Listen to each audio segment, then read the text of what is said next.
Starting a nonprofit can be a really challenging task, especially if you're doing it alone. So if you want to work alongside a co-founder to lighten the load, how do you go about finding someone who could be the right fit? That's what I'll talk about in this video. I'll cover some tips for how to find the right co-founder or co-founders, plural if you'd like, as well as some ideas on where you might look for your potential future co-founder.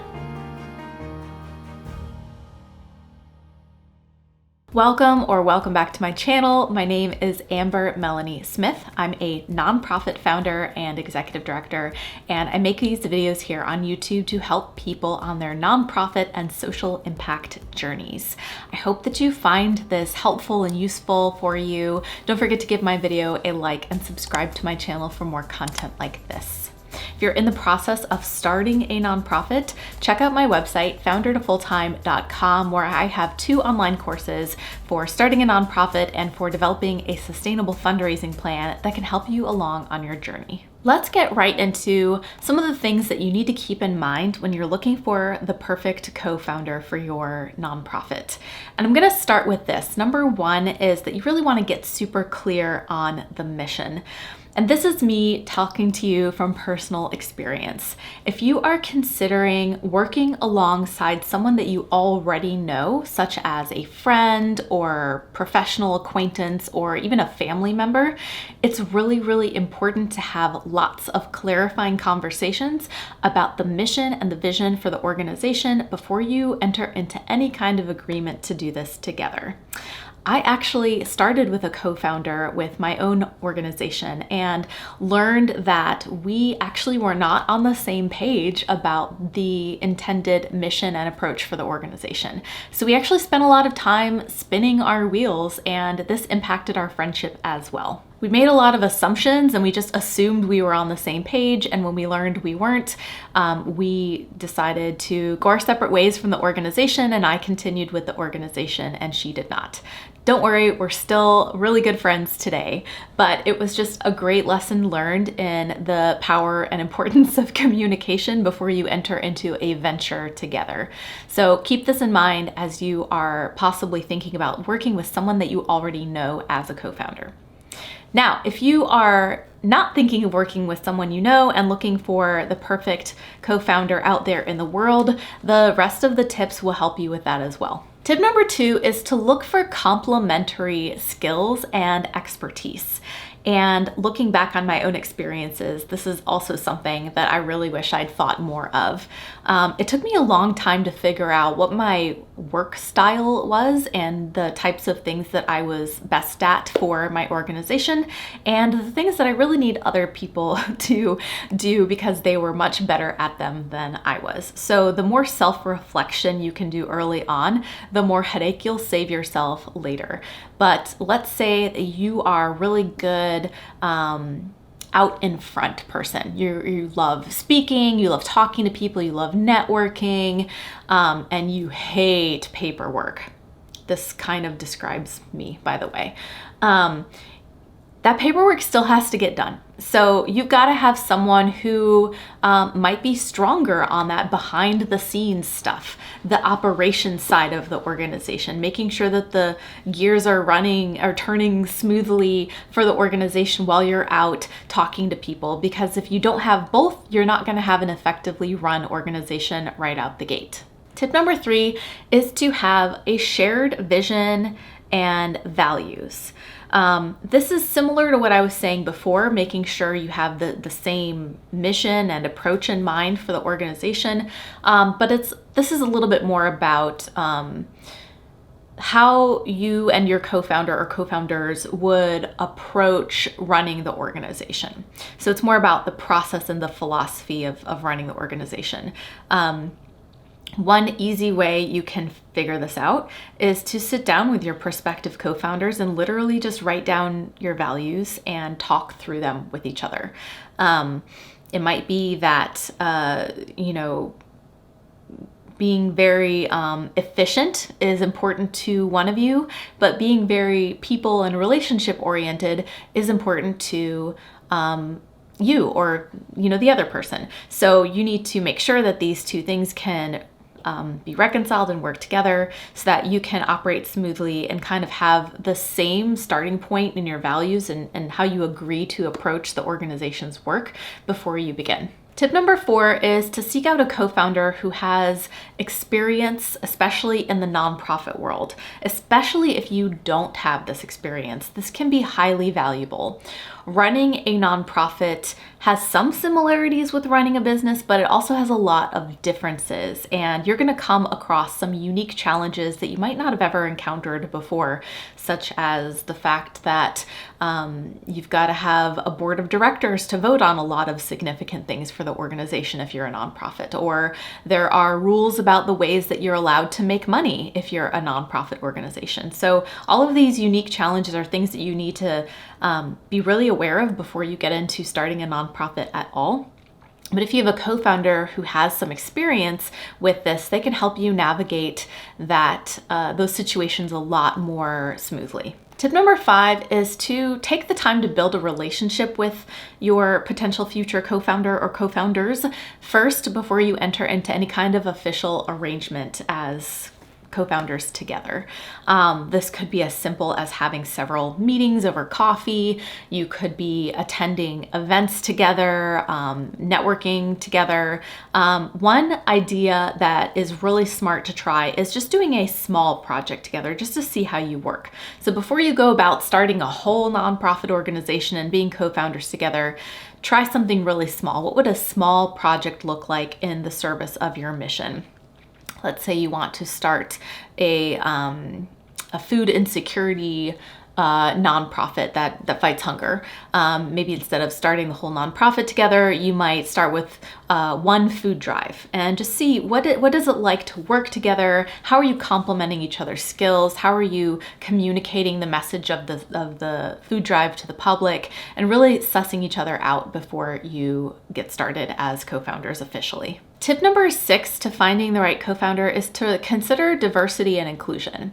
You really want to, when you start a nonprofit, make sure that your leadership and your understanding of the issue and the cause connects to the community being served, and that you're not making assumptions about what a particular group of people or community needs before you get started, that you're really doing your research and making sure that you understand and connect to and empathize with the population at hand. So having a co-founder who can bring a different perspective than you, or perhaps someone, if you're not the one who has lived experience with the issue or who's not a part of the community being served, possibly finding someone who is, to make sure that that voice is being represented as you start to shape the mission and your philosophy to run the organization. Tip number 7 is to conduct some due diligence. Just like you might if you're hiring staff. And I would hope that a potential co-founder would conduct their due diligence on you as well. So due diligence could look like doing a background check, getting references, talking to other people they know to learn a bit more about how they work. You're going to be entering into an official legal contractual business type of arrangement with someone. You want to make sure that they are on the up and up and that you are not going to be getting your nonprofit in some kind of trouble before you even begin. And finally, tip number 8 is honesty and transparency. Communication can go a long way in mitigating problems before they're even problems. So, excuse me, as you are starting to talk to potential co-founders, just sitting down with them and being completely honest about your expectations for yourself, for them, and also how much time each of you has to give to invest in this new nonprofit as you're getting started. Maybe one of you can only devote 3 hours a week with the other business or family obligations that they already have. Or maybe someone can give a lot more time. Maybe someone can't give a lot of time, but they want to invest their financial resources or help in some other way. Just being very clear and honest about what is possible before you begin will help erase a lot of arguments that could happen in the future. So those are some tips on how you might approach actually finding a co-founder. Now let's talk about where you might actually look for your perfect co-founder. And place number 1 is your personal networks. You could ask among your friends, your business associates, and look down your LinkedIn profile especially.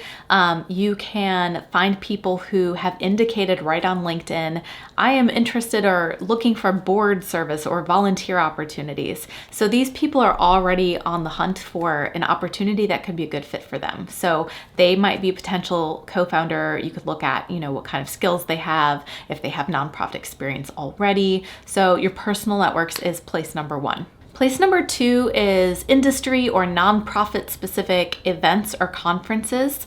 Any given city at any point is likely to have conferences that are for the nonprofit audience in general or for a specific issue, such as affordable housing conferences or sustainability conferences.